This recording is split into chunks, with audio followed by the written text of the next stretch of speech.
کله چې انسان ګناه وکي او د الله رب العزت ته आवाज وکي، الله رب العزت دغه ګناهګار ته بیرته درې پیره الله فرمایي لبیک لبیک لبیک عبادی. موسی علیه السلام الله نه تپوس وکړ، یا الله کله چې تا ته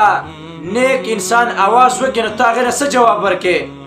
الله رب العزت ته وفرمایل کله چې ما ته زما نیک انسان आवाज وکړي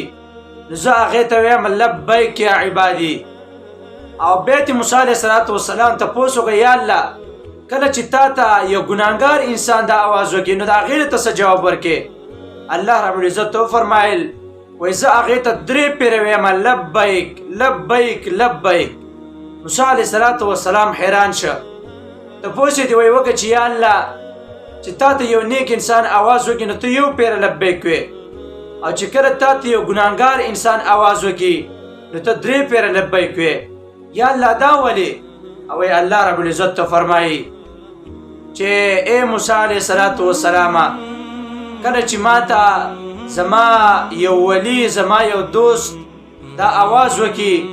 نو د دې نظر په خپله نیکۍ باندې د دې نظر په خپله بزرګۍ باندې نو ځکه زه هغې ته یو پیره لبیک ویم، او کله چې ګناهګار ما ته आवाज وکړي نو هغه نظر د زما په رحمت باندې ځکه زه هغې ته درې پیره لبیک ویم. دا الله رب العزت خصوصي رحم دی په هغه خلکو باندې چې کوم ګناهګار دي چې یو پیرم الله رب العزت ته आवाज وکړي چې یا الله زما ګناهونه معاف کا، الله درې پیره وایي ای بنده زه حاضر یم زه حاضر یم زه حاضر یم. دې د وجې نه کوم یو انسان چې ګناه وکړي هغې له سمدستي پکار دی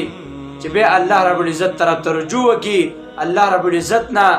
دغه په خپله ګناه باندې دا معافي غواړي، الله رب العزت یې خامخا معاف کوي.